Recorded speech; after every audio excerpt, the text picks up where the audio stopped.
Hello, everybody. Welcome to the latest episode of Retro Encounter, RPG Fans Off Topic podcast.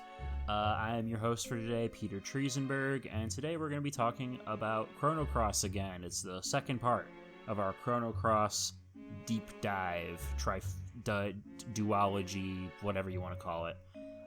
Joining me today, we have Marcos Gaspar. Hey, what's up? Kyle Seeley. Kyle, is it Seeley or Seeley, like the bad guys from A? No, it's C, like I see you, dude. I see. Okay. I just wanted to get that out of my head before we continued. And then we also have the resident Xeno expert, Tyler Trosper. Hello. All right, and I'm very excited to have Tyler on this episode because we're going to talk about how Chrono Cross ripped off Xenogears wholesale. Oh, well. Savage. It's almost like they had the same writing staff or something. Well, I mean, yeah, though Masato Kato, I guess his contributions to Xenogears wasn't as much as this. But, yeah, it's true. Yeah. Cross is kind of his baby. This is like Masato Kato, the video game. And last time on Masato Kato, the video game, surprise, you're a cat man. Yes. So right at the top of Fort Dragonia, some what's it happens with the dragons tier. And now all of a sudden you're playing as the main villain of the game after with some freaky body snatching thing going on. What do we think about that twist, everybody? Well, I would say that I used to hate it. I always got really used to playing as Surge, and then when the tables got turned, it frustrated me that I didn't have access to my white elements. But now, years later, from a storyline perspective, I kind of think it's genius. I mean, if you don't have a guide or know what to expect, that is a hell of a twist. You missed having access to Luminaire, is what you're saying? Among other things. Yeah, it's a super neat moment, and like getting Link. Once you start playing as Link, he wields Surge's weapon, so it's not like your equipment suddenly becomes useless or anything. But he's a black element instead of a white element, and and all of a sudden everyone reacts to you very differently, which is interesting.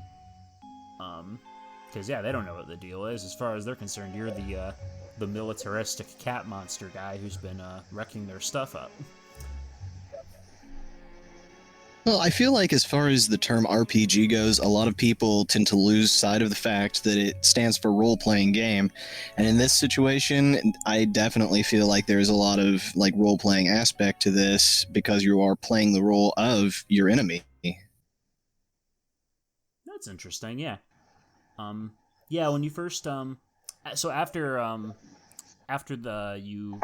the situation at Fort Dragonia, you end up in this kind of demented MC Escher dimensional vortex where you meet up with Harley and Sprig, who is essentially he's like Gao.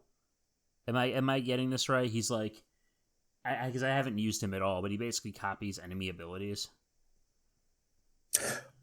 Oh yeah, Sprig is it's more. I don't want to say mime, but like every opponent's Sprig defeats, Sprig's able to become that character. Kind of like Rue in Threads of Fate. Yeah, that's pretty cool. Which is really crazy because some of the monsters that you are able to transform to at the very beginning, like that chaos monster, if you're able to defeat it with Sprig, knows black hole right off the bat. Oh, that's useful. That's crazy useful. That's really strong magic tat for such a weak monster. That's pretty awesome.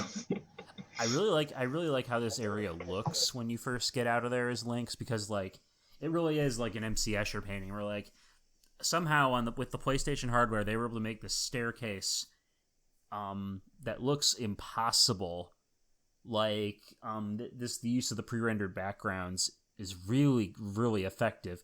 And you have a puzzle where you have to like switch where the paths are going, and I think it's a really clever use of perspective. Again, just underlying just how freaking pretty Chrono Cross is. I think we've said that enough times in the last episode, but it really is like a tour de force as far as the PlayStation's graphical capabilities were concerned. Yeah, I know that like working behind the scenes kind of ruins games for a lot of people, but I'm definitely curious how they pulled off that puzzle mechanically. For sure. Like I would like to know like the artists at Square, like what they were onto something like back in that period of time, you know.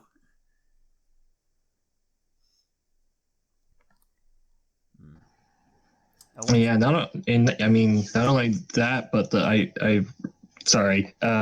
the character animations themselves, like in and out of battle, are like really, really well done, like for the time. And I'm just kind of surprised at how well done some of the character animations are in that game. I like Lynx's special attack where he just summons an army of cats.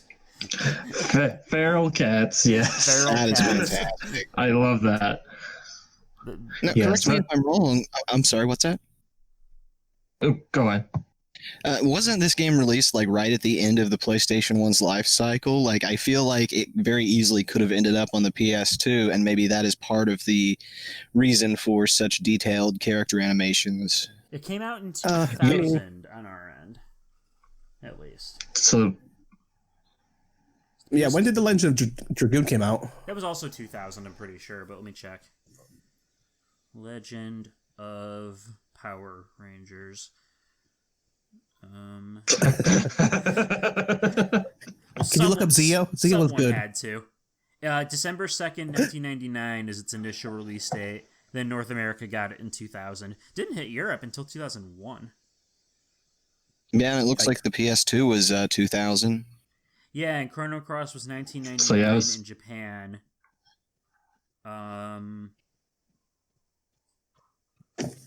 So that's pretty close. Yeah, they did come around. And then August 15th, 2000 in North America. So it looks like Japan got it a fair bit earlier than we did, which I guess, makes sense. And this game probably had a lot of localization work to go into it because of all the different characters and their dialects.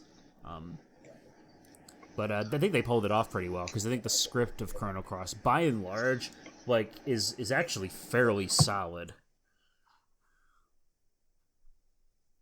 And we'll get into some of the more philosophical aspects of this game. Many accents and yeah.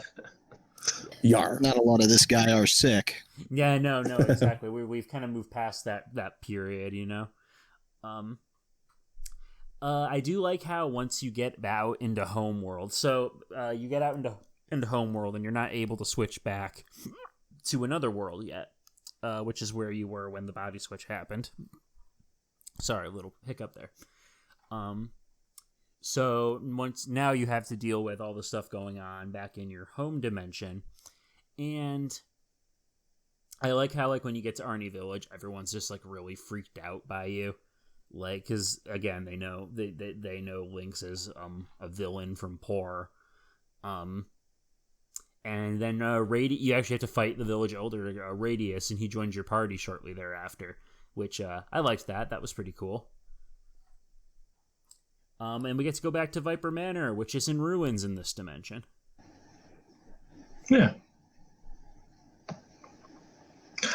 This is going a little ahead, but I like how all the party members that you run to are kind of surprised or don't know it's you. But I remember running back into Guile and Termina, and he knows it's you, but he's like, oh no, at this time I can't join you, but I know it's you, Serge. But it's that's just an excuse not to put you back in my party.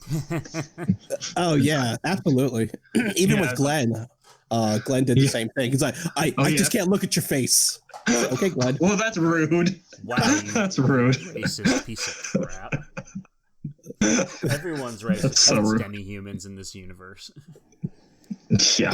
Which is actually, kind of true. Yeah. Like even what's it, like the villagers, when they know like it's not you or whatever, or they know you're not evil as Lynx or whatever because Radius is with you, they're still a little hostile towards you. Like some of the villages, and Arnie says, you should probably get out of here because a lot of people won't like your kind. Yeah. No, and I like the like, and that builds into the plot once you get to the is it Goldov, the island? No, Yeah. Yeah, Goldov.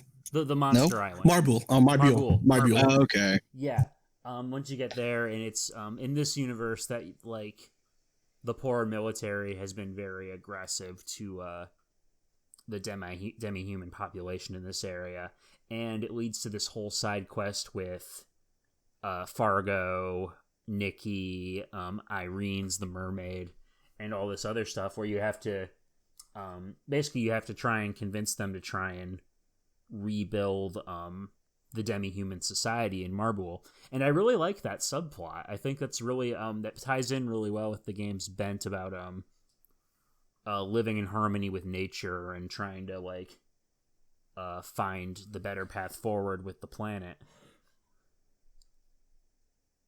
See, I like the parallels between the demi-humans and the mystics from Chrono Trigger, and considering that Por is so close to Medina, it makes me wonder, like, what is going on over there at this time?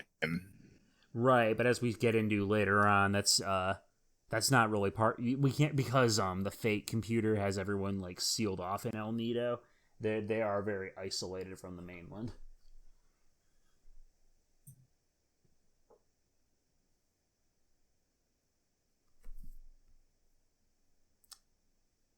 But the Zelbest section is pretty interesting. Like I like how Fargo's just a dirty cheat at the casino. That's very in character. Yes. Did anyone? Lots of cat stuff. Oh yeah, the cats. Oh, I loved all the cat stuff. Turning into a cat, sneaking in. That's like classic RPG dungeon stuff right there. Old man Sneff is kind of an entertaining party member too.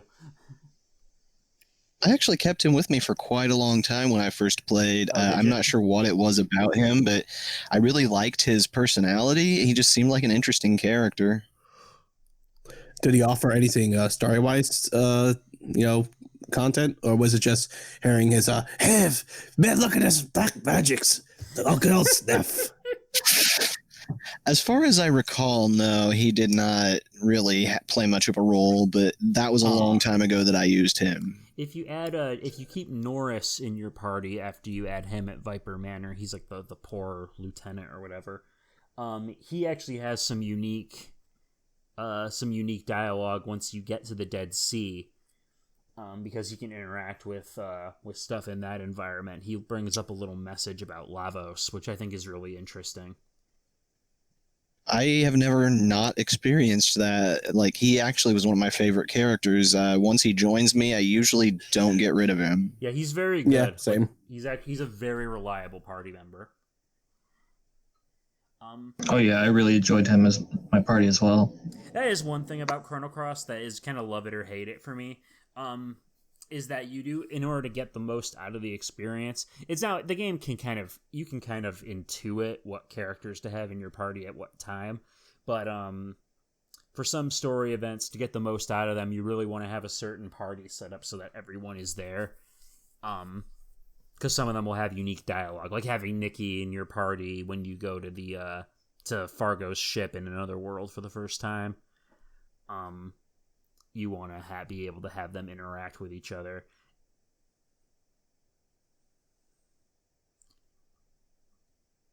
But overall, like, I think Cross does a pretty decent job of. I think it does a better job of guiding the player at least until the very late game, than I did when I first played it. But it's still definitely there are some parts of it do seem a little opaque.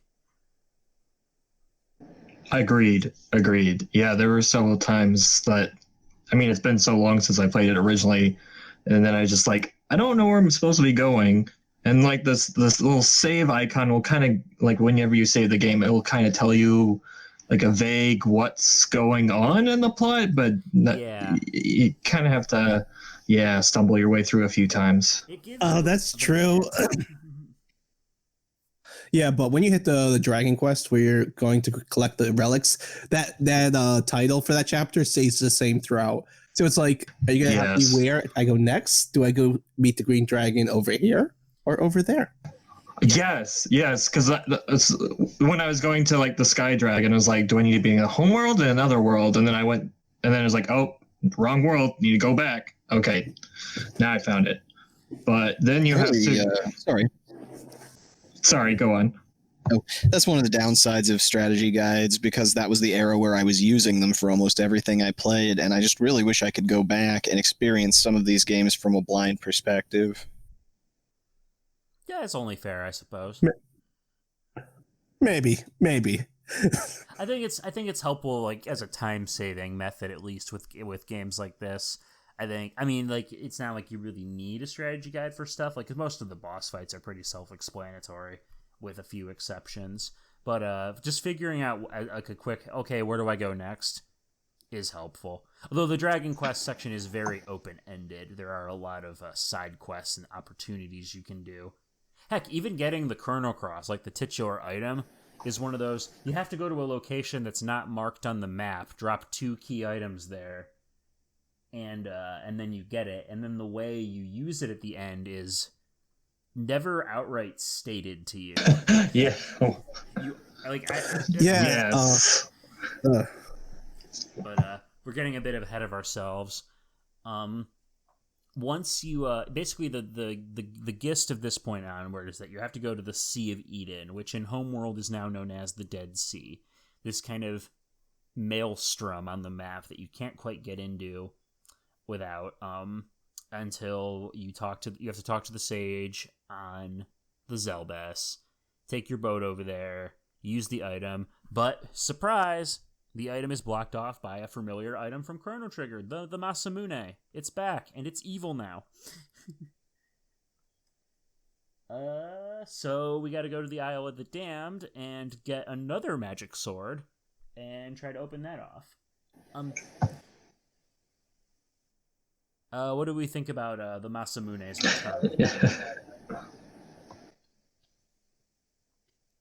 I thought it was interesting. The main problem I had with this portion of the game was that it was just like, well, the first part was pretty straightforward. I felt like this was very, you need to do this, but go here. But to go here, you need to do this, etc., etc. And while I thought the Masamune was a very interesting addition, I felt that it kind of suffered from being shoehorned into a section like that. Yeah, like a lot of that. The thing I've noticed that's irked me about Chrono Cross a little bit is like one of those moments where, oh, you need to go here, but as you said, you have to go here, but you have to go here first or here. Yeah, there's just a lot of like, I don't know, sticking out when it's not. I don't know. It just sometimes it feels kind of unnatural. Yeah. Which is really unfortunate because during these moments when it's telling you, oh no, you got to go there. Going there will like thresh out so much of like story. Like this is following Gradius, and just whether I forget the guy's name, but it was Glad Garai in his backstory with the Masamune and it just being evil.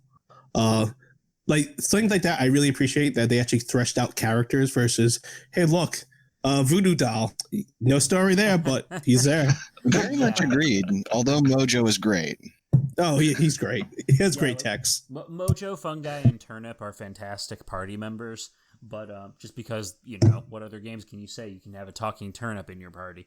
But yeah, I like the side quests and the parts of the story that actually flesh out the other party members, like Radius, Glenn, the other Dragoons. If you continue on the Masamune quest, you'll get one of the best weapons in the game and get way more info on Karsh and the other Acacia Dragoons. So that's always really cool. I actually think you need to do the Master Mune quest in order to get the true ending. I could be mistaken on that, but I'm pretty sure you can't get the Chrono Cross unless you've finished at least part of that quest. I don't know. Maybe I'm losing my mind. I don't recall. I'm not sure about that. All right, to the wiki. Yeah, I don't know if it affects it, but it's just still a lot of cool story to have. Like even that, which is wild. Even that side quest of getting the Masamune as a swallow is like adds so much like main story elements that you could just easily like blow past, which is a little annoying. Like I would rather blow past like side quest story of Pushel versus like Dario and the Knights. Right, no. Yeah, but don't you want to hear about Lena spontaneously combusting? I love that scene. Oh man. Side note, I did think of another game that a turnip joins your party in Saga right. Frontier. Oh, we got some Kawazu up in here. Be very afraid. I do like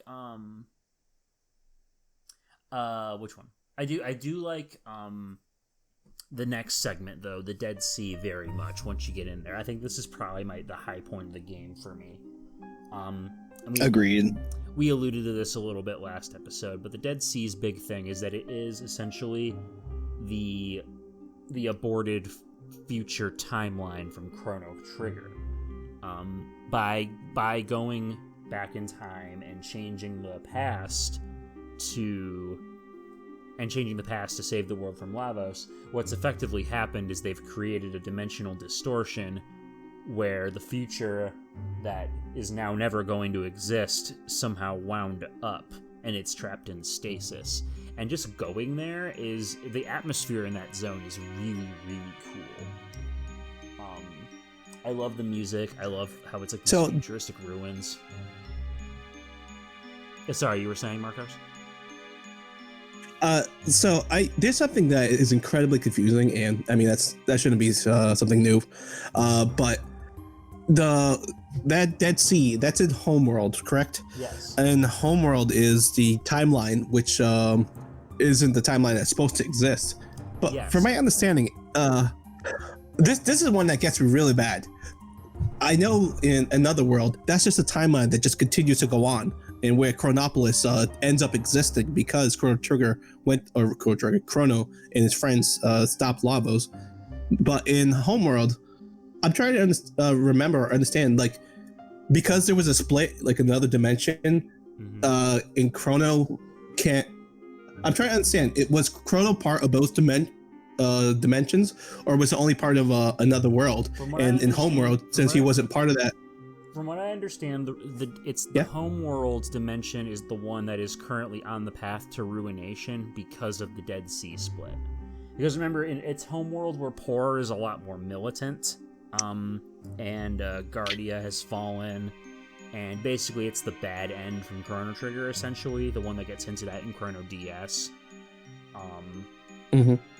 And from what I understand, the reason that happens, and the reason why at the end of it, when you find the ruins of Nadia's Bell and the Chrono Trigger cast shows up and blames you for it, is because Surge surviving in Homeworld is what, essentially, it's like Chrono and the party saved the world, but Chrono Trigger operates on linear time, like going forward and backwards in time along a singular path, but not across the other dimensions. So essentially, because Surge survived in this timeline but died in the actual timeline, that's why the Dead Sea is there instead of Chronopolis. Okay. So the Dead Sea is what the future is going to be in that moment, in that area. Yeah, because it's the future that got aborted from the... It's no longer exists in the proper timeline because of Chrono, Luca, and Marl. But because of Surge, it's going to happen again, essentially. Okay. Because... Now, correct me if I'm wrong, but didn't the timeline split when Surge died? Yes, that's when the timeline split and the worlds happened. That's why they're mad at you when you get into the Dead Sea. Yeah, I think the time, not timeline, the dimension split when he was 3 years old or around there, when he was supposed to drown. That's where it split off, where he survived, and then in another world he actually died, and that's the real dimension timeline. Yeah, I mean, I get confused with names, but yeah. Timey-wimey, wibbly-wobbly. Anytime you're dealing with theoretical science, like just looking at like something like I mean, spoilers for Avengers Endgame, everybody. It's the biggest because that movie deals with time travel as well, and there's a big point in the ending that has drawn some contention, and I think there's a fair number of pretty fair explanations within the incredibly loose rules the movie provides to explain how that ending is possible. And I think Chrono Cross is the same way. Like, yeah, so basically if we can just be like, okay, there's like a dimensional anomaly that happened because we changed the timeline, and now the future timeline from Chrono Trigger has nowhere to go, and also because this dimensional split happened, all of our efforts to defeat Lavos might not even be for anything in this other timeline. Basically, it's like, all this chaos can happen, essentially, because the timeline split into... I think what I find interesting about that is... I apologize. Oh, you're fine. Did you have more? No, I was literally just trailing off. So they say homeworld and another world, and there's this big thing about which one is real, but I guess from the perspective of a character in a homeworld or another world, wouldn't you say that their world is the real timeline? It's a perspective thing, and I think that ties in very well to the Link's Surge thing. Yeah, that's interesting, actually. Yeah, I mean, yeah, because from Surge's perspective, that timeline is his home world, whether or not it's like the whatever real reality or whatever, it's still his home. Yeah, exactly. And Link's in one timeline, I mean, the Link's in the one timeline he's still like feared by the people, but he seems to have a very different place in that world than he does in another world where the Dragoons are, because in Homeworld the Dragoons went into the Dead Sea and never came out, and then in another world they're still active. So I'm wondering, does Lynx exist in Homeworld then, or is it just another world that he exists in? I think he exists. I believe because yes. Lynx is essentially. Because I know Lynx is just Fate. And so Fate, I'm just curious about that. Fate exists in both worlds. I don't know, although I think Fate might exist across, because I think Chronopolis might actually be kind of on the shores of both worlds, because remember, Fate destroys the Dead Sea because there is a frozen flame there, and it doesn't want Surge to activate it then. It wants him to activate the frozen flame there in Chronopolis.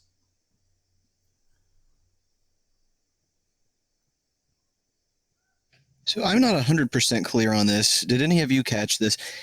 Is the Dead Sea supposed to be 2300 AD, or is that even beyond that? I think it is supposed to be 2300 AD. I think they mention it. If you take Norris into that one computer room, and gotcha. Later on when you're fighting Miguel, he basically spells out this is a future that they saw and decided to change, which implies to me heavily, yeah, okay, this is the future timeline from Chrono Trigger. Now, did any of you see Johnny on the highway, the racing robot from Trigger? Yeah, he did. Such a minor, easily missable detail, but that ties back into what we were discussing about these detailed, pre-rendered backgrounds. Yeah. Oh, I missed that. Yeah, Chrono Cross once again being the dark half of Chrono Cross. Hey, of Chrono Trigger. Hey, remember that like funny character you used to race and play the mini games with in Chrono Trigger? Yeah, he's dead. His corpse is like strewn about along the background of this environment. Have fun. Yay! Yay! Dead robot people. honestly, Man, the Kato must have been really angry. Kato is like getting out all of his frustrations about Johnny somehow. Honestly, there's just so much. There's so much. The Dead Sea is such a layered, textual section of the game, like in terms of just how much is going on. I love the encounter with Miguel, Lena's dad, who is trapped there, in the Dead Sea. I love. That was left field. It's left field, but man, is it cool? That's a hard fight too. Like, he is really challenging. Oh yeah. Did anyone have Lena in their party for that? I didn't. Does she have any unique dialogue? Wait, Lena? Yeah. I don't think you can have Lena. Oh, you can't. Oh, you can't. Never mind. I'm sorry. Oh my God, that's such I would a have done that in a second. I was gonna think, like, you want her to kill her daddy? Yes. No. I mean, Serge gets to kill his dad because, spoiler alert, his dad is the Catman. But no. So, yeah, sorry, go on. No, go ahead. What were you gonna say? So I had a thought. This game has such a divided fan base. Like, some people love it, some people are like, no, this ruins Trigger. It takes everything we loved and just once again, spoilers, but I mean, we're there already. The main trio from the original game are dead in the timeline. I mean, I'm wondering if perhaps when they made this game, that was the feeling they wanted the player to feel, to emulate what the characters in the game, in that timeline, may feel about their, I think it 100% was, because Kato's gone on record as saying that he wanted Cross to be Cross, not Trigger 2. He wanted it to stand on its own as a unique Chrono game in its own right. Which is why I think it gets to play with the characters and scenarios from Trigger and invert them in a lot of ways. But I think do we have any other points we want to hit about the Dead Sea before we move on? Oh, I'm good. All right, just double checking. I'm good. Yeah, the next section of the game is probably one of the longest chains of where the hell do I go in gaming history. Ladies and gentlemen, we got in order to get our body back and figure out what the HE double hockey stick is going on, we need to go hunt down some dragons and defeat them in battle. And there are 6 of these guys. And you don't know where to go, what dimension to go to. You have a general idea of where they are. And there's a whole bunch of side quests you can do in the meantime. And nothing absolutely whatsoever to tell you where you should be going. It's great. I love it. Oh my gosh. And then and then one of the frustrating parts is I remember when I finally found the white dragon, and then I went up to it. It was like, oh no! Before you can fight me, you have to fight the 5 other dragons. Then you can fight me. It's like, oh, okay. The white dragon's kind of full of himself. Well, I like that they took what seemed to be one of the most pointless fetch quests and turned it into something very central to the story. Yeah, no, that's true. And it's and I'm being facetious. It's a cool section. The dragons really do play a major thematic role in Chrono Trigger, since they are essentially almost the guardian deities of the planet. And the reason they're there actually has to do with another aborted future from Trigger. It's from as we find out later on, they hail from an alternate dimension wherein the Reptites were never wiped out by Lavos. And eventually evolved and grew and became the dominant species on the planet. So they too have a very interesting role to play in this universe, and getting to encounter them in different ways and go to some pretty neat some pretty neat side dungeons while you're doing it is pretty cool. It's just a little confusing. So we determined that fate exists across dimensions, but I think it's an interesting parallel that you fight half the dragons in one and half the dragons in another, implying that they also kind of have cross-dimensional awareness. Yeah, which would make sense because they were sucked into a dimensional rift at the same time as Chronopolis. I guess that could make sense that they are kind of aware of the branch in time, so to speak. This, like, for myself, I don't know why, like, those dragon gods or whatever, for some reason I'm under the impression that they're all from another world and the future in Chronopolis, because they fought, all of them formed together as the Dragon God. That's what it is. Yeah, the dragon god. They fought. The dragon god fought against Chronopolis and lost, and fate split the dragon god up.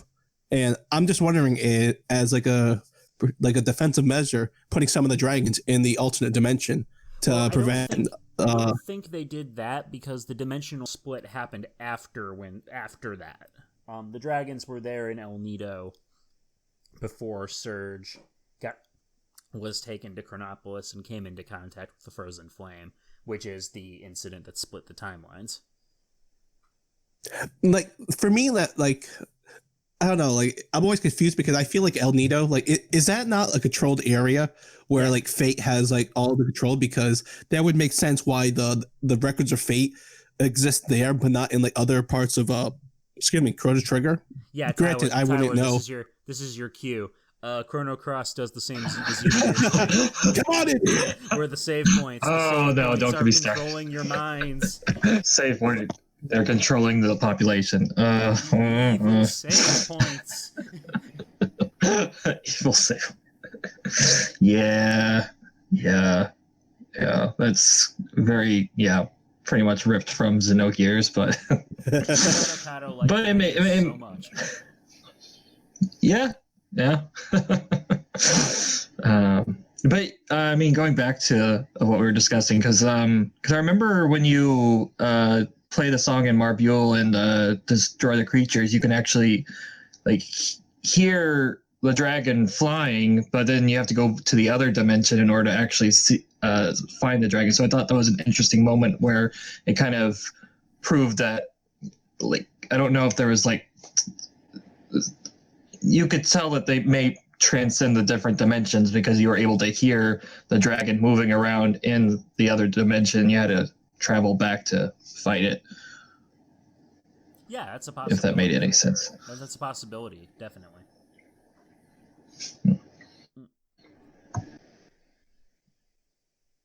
Yeah, excuse me. But yeah, but once the dragon quests are over, you now have the dragon tier back. So you can go back to Fort Dragonia, the other one this time. And turn back into yourself. Yay! Human again. Yeah, and then all your other party members are like, "Oh, hey, we're back." Hey, buddy. Hey, man, how you doing? What ya doing? I don't know what this is a bit late. I don't know what the authenticity of this claim is, but I did just Google this, and it says that when the dimensional split occurred in 1010 AD, that Balthazar may have had safeguards in place to kill off the duplicates of the split dragons. And that makes sense to me if that's true, because otherwise you're going to have two dragon gods. Yeah, he probably wanted to avoid that as much as possible, so that can make sense. And that could be why some of the areas are so, like, where you find the dragons are either inaccessible or, like, kind of screwed up. Because they don't have their, like, deity. Yeah, like the Water Dragon Island. But without confirmation, I will not endorse that as fact. I mean, that's really the thing once you get into the end game of Chrono Cross, especially, is they start to dump huge chunks of plot on you. And especially at the very end, it almost feels like they ran out of time. But you know what? I can definitely believe that theory, because in where the the Earth God, the Sphinx is there, and that Sphinx is way harder than any of the dragon gods. If you were to fight it directly, especially if you mess up a riddle, you're dead. You're dead. Oh, and I'm trying to remember, isn't the riddle like the elements that you attack him in that order? Isn't that the color order as well for Cross? That's the hint for the Chrono Cross. That's There are 2 hints you get. One is in Terra Tower, and one is the Sphinx. Yeah. Yeah, so obtuse, though. Yeah, like, who in their Oh, mind would have yeah. figured this out? That's a guide, dang it. Yeah. It 100% is. Oh my god. Yeah, I certainly didn't. Yeah, I certainly didn't know that when I was a kid. I just cheated. What do we think of Chronopolis itself, though, once you actually get there? Because that's another area where I really like... It's kind of almost like the Dead Sea 2.0, where it's another area that's kind of in stasis, filled with ghosts. It really gives this great sense of isolation and abandonment. Ghosts I would and say robots. it's my favorite. You think it's your favorite area? I absolutely loved it. Oh yeah, it pulled so much together. Everything that was very what's going on. I feel like for the most part that tied up a lot of loose ends, and it linked the 2 games together in a way that, while somewhat depressing, it satisfied me. Hey guys, remember Robo? He gets killed on screen. Which is really ironic because it's not the Promethean unit, Robo. Yeah, that's what the Prometheus circuit is. Robo. Oh yeah. I think about that. He gets destroyed, and even it was Gotcha that gets killed in Kid's nightmare. Yeah, because remember, and they also get into poor bastard. When you're getting to Chronopolis, they reference Atropos, the other robot that was. Oh yeah. From Robo's side quest, yeah. Yeah. And if I recall, Fate was even based off of the Mother Brain model, which and she looks like yet another tie-in. So that it all really starts coming together really well in Chronopolis. I like Luca's involvement in there, helping to build the Fate supercomputer with Balthazar. I also really like this is a little after the Fate battle. She leaves a little letter for Kid, who grew up in Luca's orphanage. And that moment is really sweet. And also I like that moment. I also like how it ties into the one of the biggest fan theories about Chrono Cross, which is that Surge is somehow connected to Magus or Janus. That's what my impression was the first time I played and saw that scene. Because as we discover quickly, Kid is Shala's clone daughter.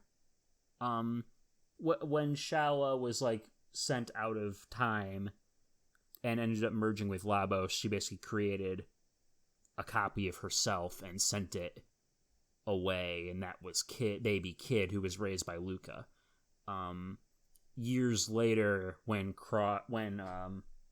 Surge was injured, she came into contact with him again and guided him to the Frozen Flame. When you read Luca's letter, she talks to Kid about telling her about her true heritage, and also how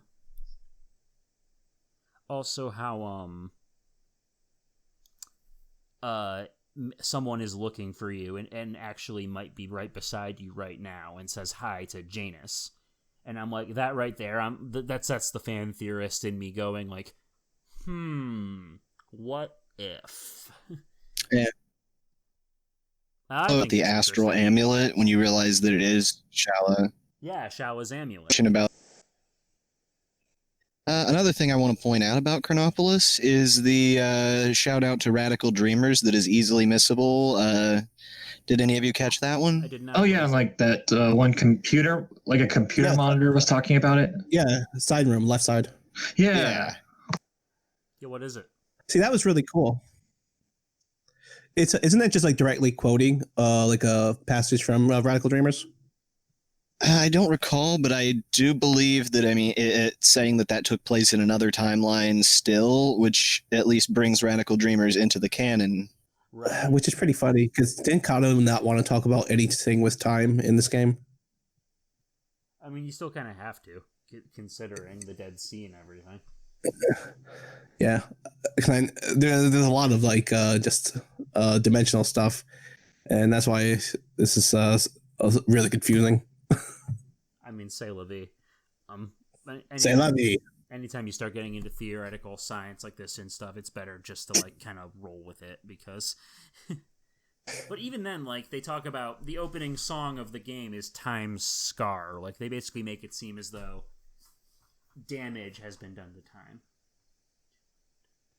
So I want to throw this out there.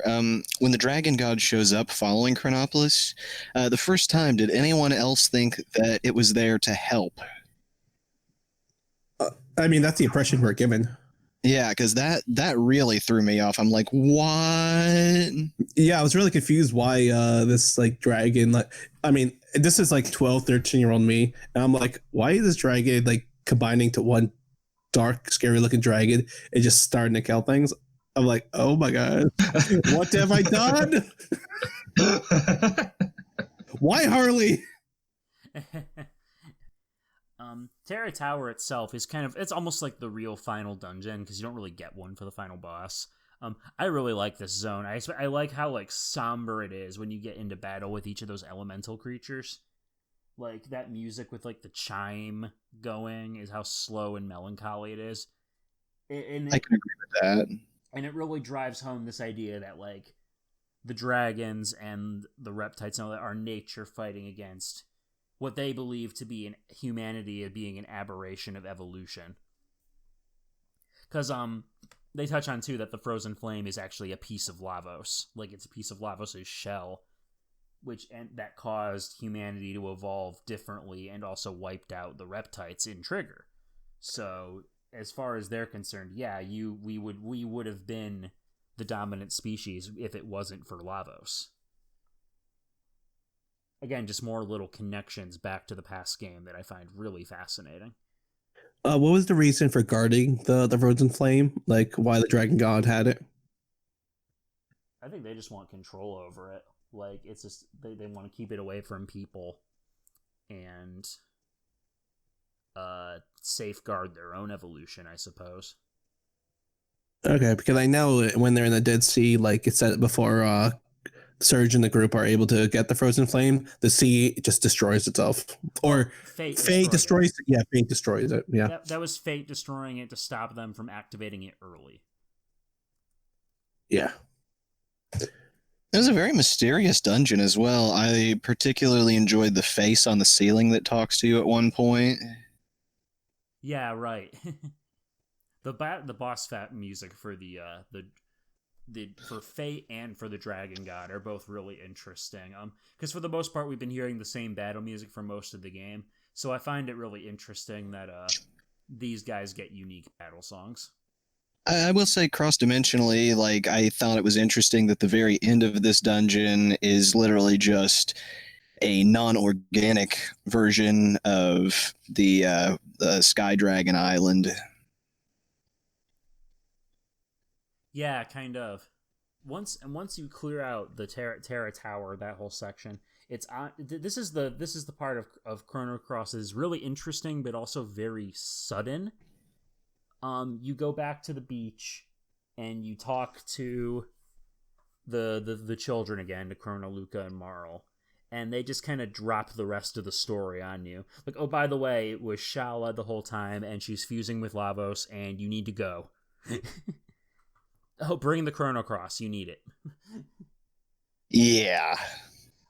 Which, honestly, I like that plot development. I think it's really cool, and I like the implications it has for the story, how it ties into Chrono Trigger on DS. But like we've been alluding to earlier, you have to play the elements in a certain order and then use the Chrono Cross. And who figured that out on their first try? Thanks. Not I. Yeah. Now, did anyone else? Oh, what's that? What do we think about the game's ending?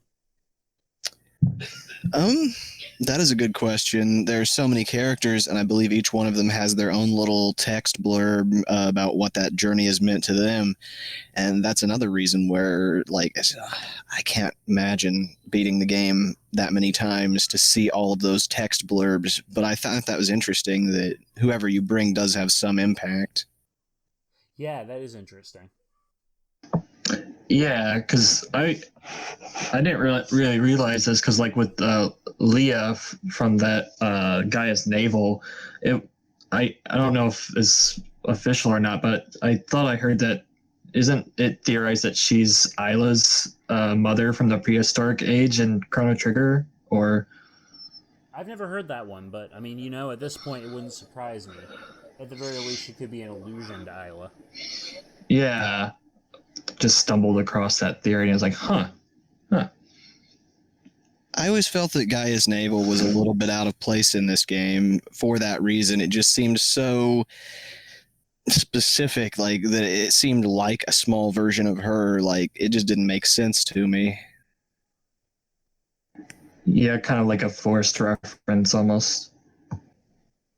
Yeah, I mean, it to me feels like a little bit like they started running out of time a bit, like, and they had to wrap up the rest of the story. Like there could have been maybe another disc or something. I don't even know. Potentially a Guile situation where it was an aborted storyline. Yeah, because we know they wanted to make more connections back to they're originally. I think they even said there are 45 playable characters in Chrono Cross, but they were originally going to be 64. And before that, Oh my gosh! Dang! Oh my god! And before that, the design scope for the game was that every character was going to be playable, like every single character. Oh my gosh, that's insane. Because they really wanted to stress how the dimensions and affected people differently. Jeez, Kato. So there was a lot of gosh. ambition put into Chrono Cross, as we can tell, and They applaud it. yeah, and some of it had to get Oh my gosh! but I think a lot of that still shines through in the final product.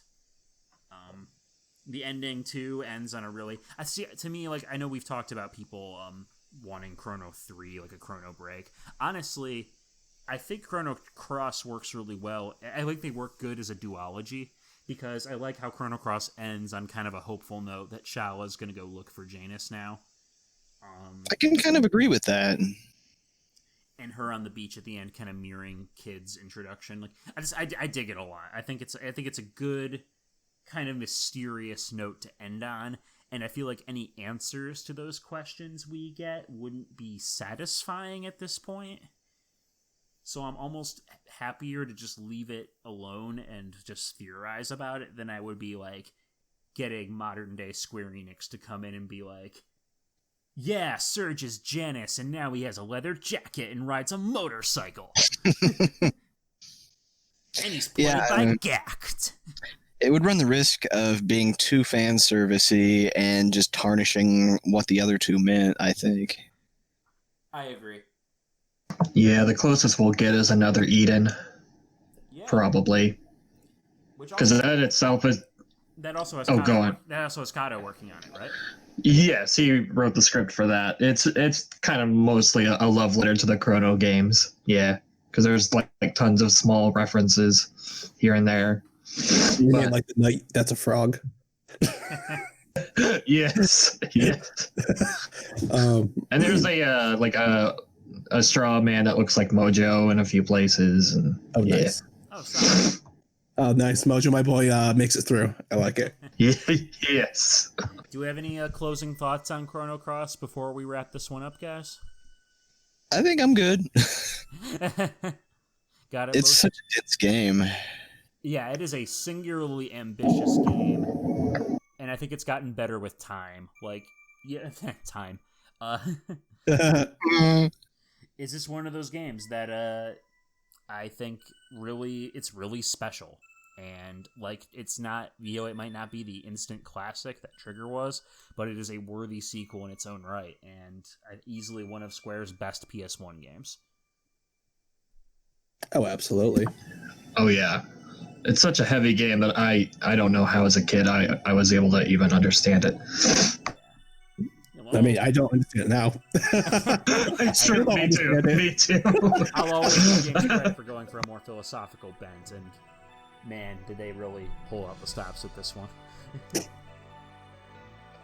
Oh, yeah. But you know what?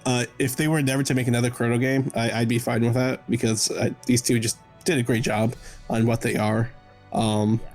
And I appreciate that it's not a Chrono 2, and that it is its own game, because it's a solid game.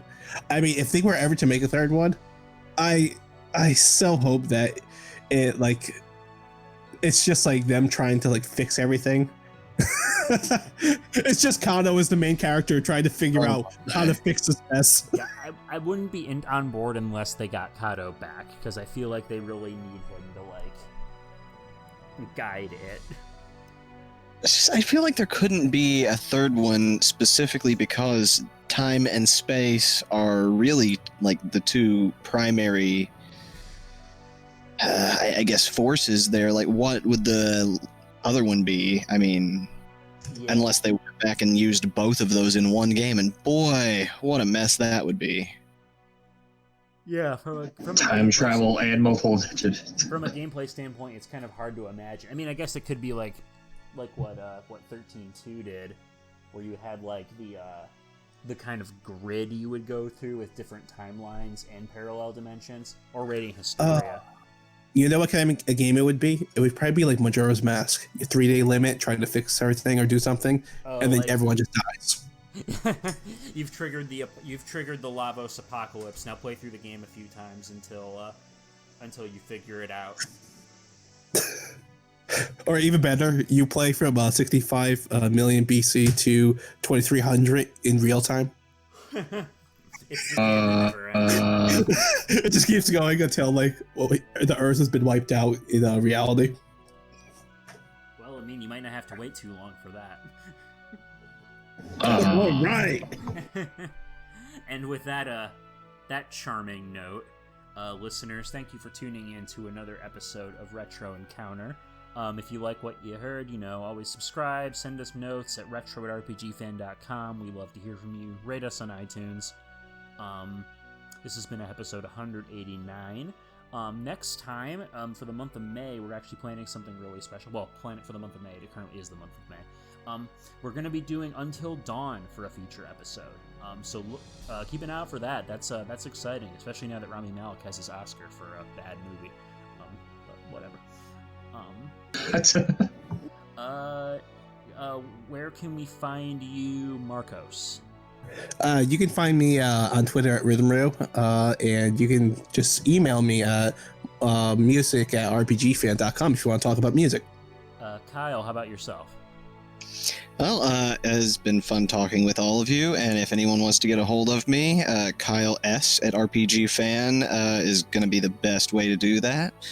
I'm definitely open if anyone has suggestions for features. Yeah, definitely. Hit up the features writer. Tell them about how much you want a deep dive into the philosophy of Chrono. Hint, Kyle. I'm just kidding. Tyler, where can we find you? You can best find me on Twitter at Cosmos Chaos, and it's Cosmos with a K. That's probably best place to find me. All right. As for me, I'm Peter at rpgfan.com. If you want to email me, you can also reach out to me Twitter at IHaveFury. And this will about do it for our 2-part discussion of Chrono Cross. And listeners, good night, good luck, and remember that fate has no forgiveness for those that dare to stand against it.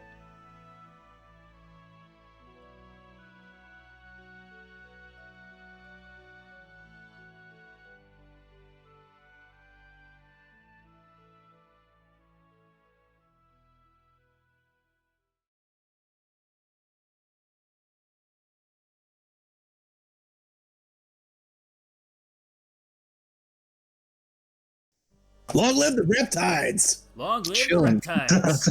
Lindenberg! Assemble!